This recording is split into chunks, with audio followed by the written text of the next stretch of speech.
Well, I wanted to show up here on Instagram Live. I haven't done a live for what seems like months and ages. And I've been polishing my new book. It's now at HarperCollins. They are going through the new book to make sure it is flawless, and I'm waiting eagerly to get the manuscript back so I can have my final review.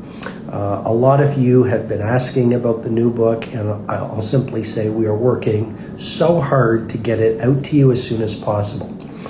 I wanted to show up here, first of all, to see how you're doing and to offer you some value, as I always hope to do.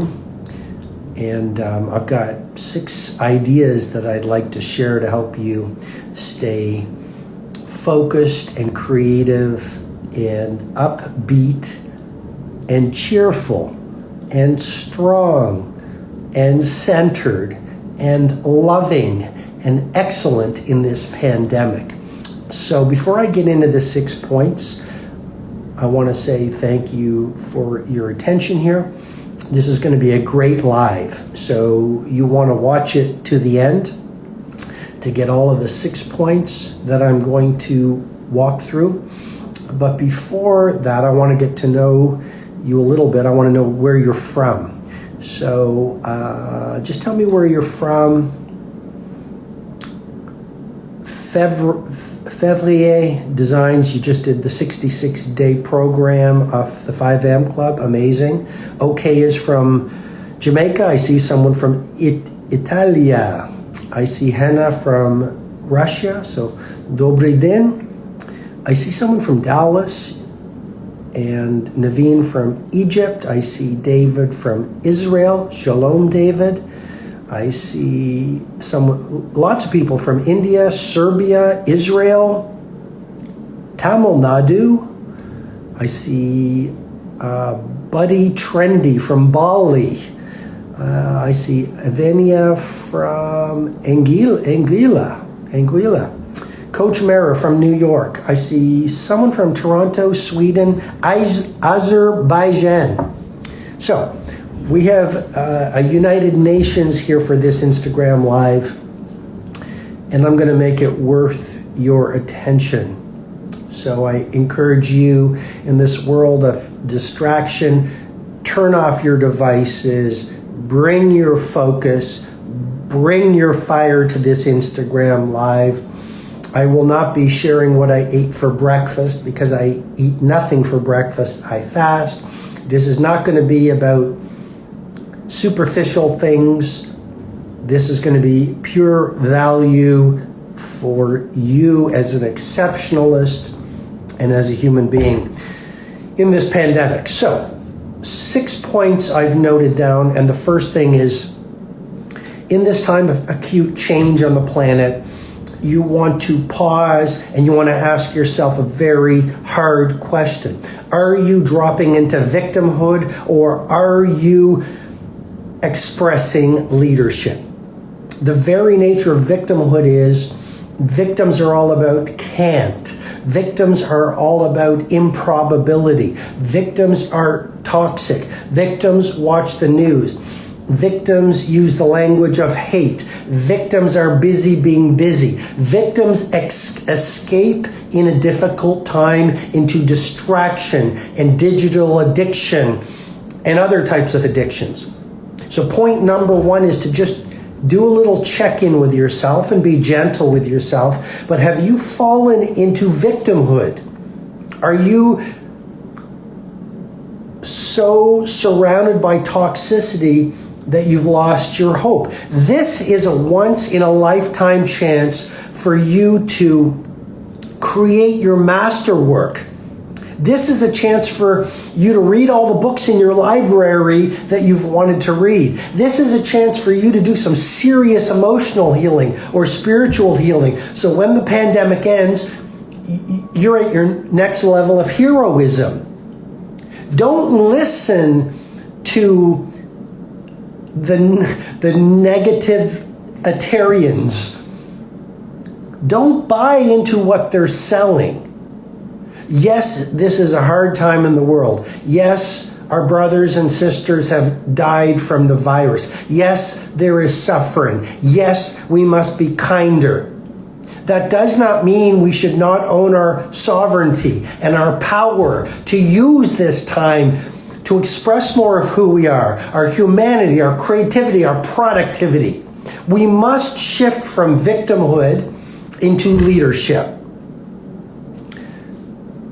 Point number 2.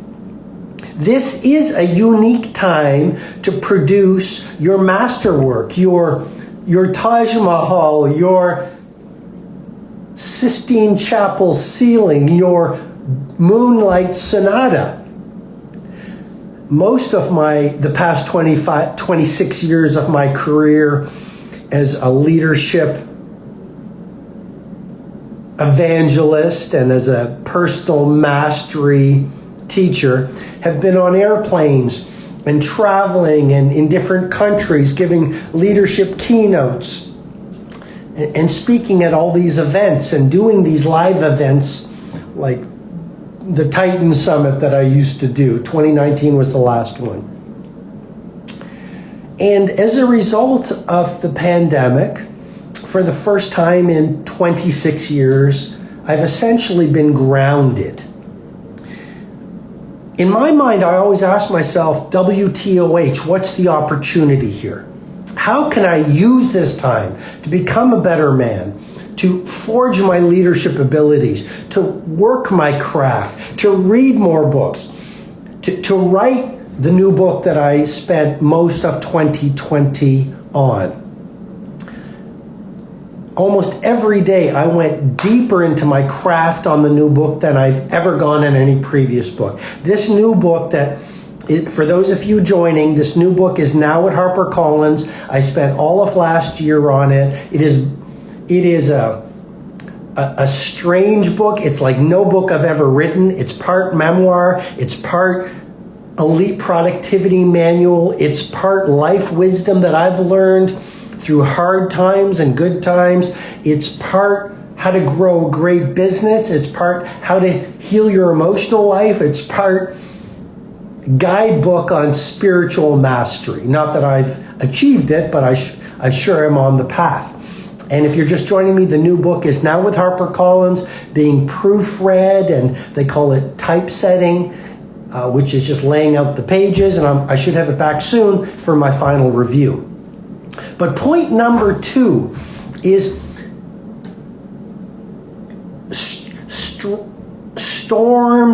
stormy seas make stronger sailors. You really want to develop the mindset and the heart set and the operating system to take the storm the planet is going through and allow the difficulty and the problems to remind you that inside the darkness is always light. Inside every problem is an opportunity to innovate. Inside a trouble is a catalyst for triumph. And that's not some kind of a platitude. It's a reality. It's whatever is activating you right now is a fear. And so if you're scared right now, or you're giving up hope right now, you have given your power and your sovereignty to some external event. And I think it's wise to ask yourself, why am I doing that? Is it because I'm listening to the negativity out there? Is it because I'm watching too much news? Is it because I'm not managing my health right now, or eating too much food, or medicating myself with too much entertainment, or too much alcohol, or too much whatever it is? So point number 2 is, I don't think we're ever going to get this time of space, quietude. I mean, a lot of people are saying, well, I'm so bored. I think we're bored because we're not seeing the opportunity to write your screenplay, to launch your new business, to take your business to the next level. If you're a manager, this is a great time to work on your systems. It's a great time to take your team to the next level. Great time to work on the cultural values. I spent about 3 hours yesterday morning working on my next 24 months game plan, my high value targets, personally, professionally, spiritually, in terms of who I want to help and the value I want to distribute. We're never going to have this time, this spaciousness again. Time to think, time to read, time to heal, time to listen to great podcasts, time to build out the rest of our lives, time to repair broken relationships, time to spend with our family, time to learn to cook, time to learn to meditate, time to listen to the music we've always wanted to listen to, time to plant a garden, time to make a new friend. I hope you feel my fire. I haven't done one of these Instagram lives for a while. I've missed talking to you. And yet I've been creative and I've been working on the new book. And I shot a new course about 2 weeks ago. And I don't know if my team wants me to mention it, but I will. It's called the Greatness Guide Method. It's a new digital course. It's by far the best course I've ever done digitally, the Greatness Guide Method. And if you're on my mailing list at rshar.ma, you will get first access to this new course. Point number 3. We can't go out. Where I live, we have what's called a government-mandated stay-at-home order. So we can't, a lot of countries are still in lockdown. A lot of countries are experiencing the third wave of the pandemic. And what I would respectfully, as always, suggest to you is if you can't go out, go within. I think I always think of Nelson Mandela, and my life changed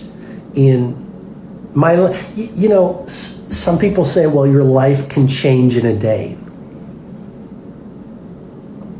And my life has never changed in a day. I don't know about you, but my life has never changed in a day. And sometimes I feel there's something wrong with me because I love reading, but there's not a lot of books that have changed my life in a day. I've had great conversations with amazing people, but my life was elevated, my life was enriched, but my life didn't change in a day. But my life did change one day in July of 2016. And that was the day I stood in Nelson Mandela's prison cell on Robben Island. I took the ferry from Cape Town to Robben Island, and this is not the time for me to explain the experience. I'll simply say I stood alone in Nelson Mandela's prison cell. I saw he did not even have a bed. I saw he only had I wouldn't even call it a table to write letters to his then wife Winnie on. I saw a little of the suffering he went through when I walked by the propaganda office, and I saw the prison cell, and I saw the showers where, as an elderly man, he would shower and the young guards would laugh at him. Why am I sharing my experience of standing in Nelson Mandela's prison cell? Because that's point number 3. We can't go out, so we must go within. Mr. Mandela was in that cell for 18 years on Robben Island of his 27 years in prison. I mean, you want to talk about confinement. Yet he used that painful time for purification. He used his time in prison to read. He actually was a member of the 5 a.m. club. He would run at 5 a.m. on the spot in his prison, in his jail cell, and he would do push-ups. He took great pride in his physical, in exercising and in his physical health. He used that time to contemplate. He used that time to pray. He used that time to meditate. He used that time to forgive. So while a lot of people are complaining and looking for everything that's wrong in the world right now, may I gently, humbly invite you to ask yourself how you can use this time to go within. If you've read the 5 a.m. Club, you know the 4 interior empires: mindset, heart set, health set, soul set. This is a fantastic time to upgrade your mindset through reading, journaling, visualizing, affirming, listening to audiobooks, listening to podcasts, listening to great learning courses. This is a fine time to optimize your health set, your heart set, the 2nd interior empire that I teach in the 5 a.m. Club book. By praying, by journaling, by going into any disappointment, regret, shame, disappointment, anger, sadness, fear that you are experiencing. This is a great time to work on your health set. If you can't go to a gym, you can still do planks, you can still do yoga, you can still run on the spot, you can still skip. I mean, it's so easy for us to find excuses, isn't it? And I'm no guru. But we can curse the darkness or we can light the candle. Christopher Morley's wise point. 4th point.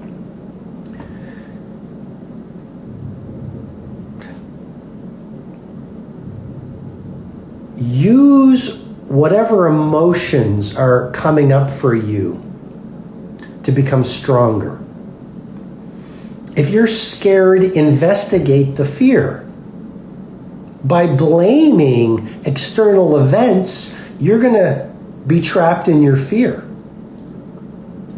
Whatever emotions are coming up, fear, boredom, disappointment, frustration, anger, sadness, grief. Grief is normal. We are grieving the loss of an old world. We are grieving the loss of our brothers and sisters. We are grieving the old way, a loss of the old way of working, communicating, interacting, and living.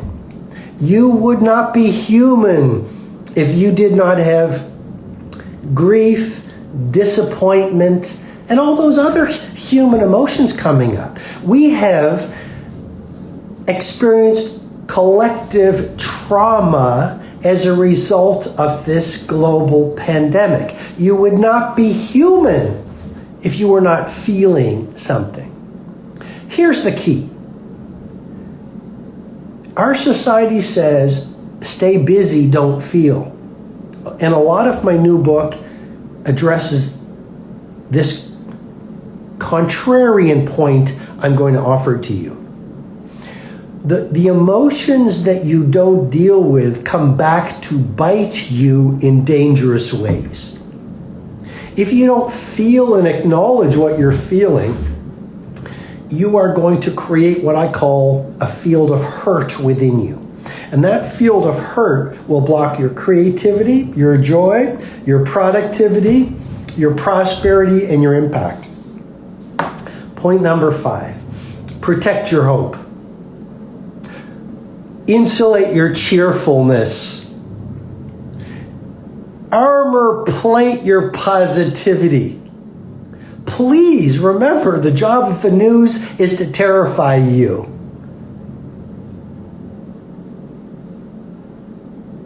Watch the news to see what's going on, but don't watch it to distract yourself. If the people around you are terrified and complaining and making excuses and behaving like victims, you have a choice. You don't have to spend all day with them. You don't have to be doing video calls with them. As an artist, my ecosystem defines my positivity and my energy and my productivity and my artistry. So it's really important to me only to be around people who uplift my joy. If you haven't read the 5 a.m. Club, do yourself a favor and read the 5 a.m. Club or listen to the audiobook. There is a specific chapter in there. By the way, the morning routine I teach in the 5 a.m. Club is how you battle-proof yourself from negativity and how you increase your productivity in this time. But there's a chapter in the 5 a.m. Club that talks about joy as a GPS. And it talks about your ecosystem. And it talks about deleting the energy vampires and releasing the dream stealers from your life. And so point number 5 of this Instagram Live is calibrate your ecosystem. How can you stay positive and do your best work and be an instrument of service to the world right now if you're allowing toxic influences to degrade your primal genius?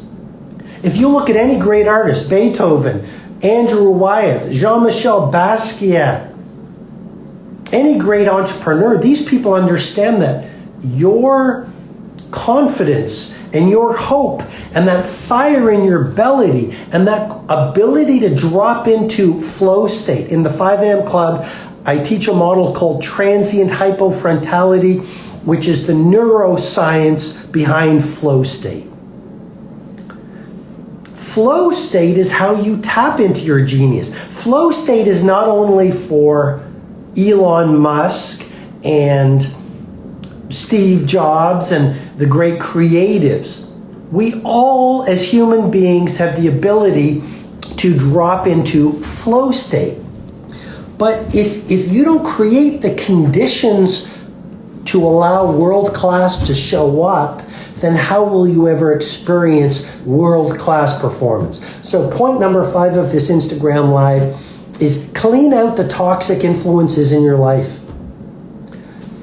Number 6, as I end this Instagram Live, I'm going to challenge you with great respect. Right now, here's the question. What one project could you start, navigate, and complete before the worldwide pandemic ends that will take your talent to the jagged edges of its potential and allow you to produce a masterwork that after this is all over, your career, your confidence, your prosperity, and your impact on the world will be at an all new level? What one project today, I'm going to challenge you, what one project, maybe it's a screenplay, maybe it's a new app, maybe it's a new restaurant, maybe it's a new business, a startup, maybe it's a new product or service, maybe you're an author. What creative project will you start today? No excuses.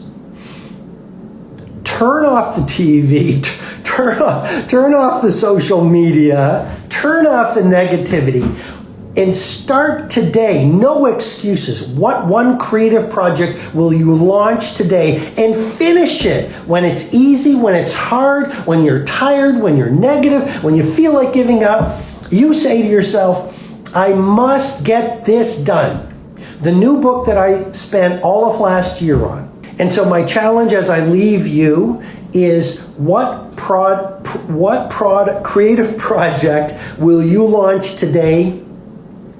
An app, a new business, a screenplay, a new service, a new product, a new book, a new movie. Whatever it is you do, What one project will you launch today where you bring your fire, you bring your creativity, it occupies your mind, your heart, your spirit. It gives you something to get up at 5 a.m. with fire in your belly every morning when it's probably easier to sleep in right now.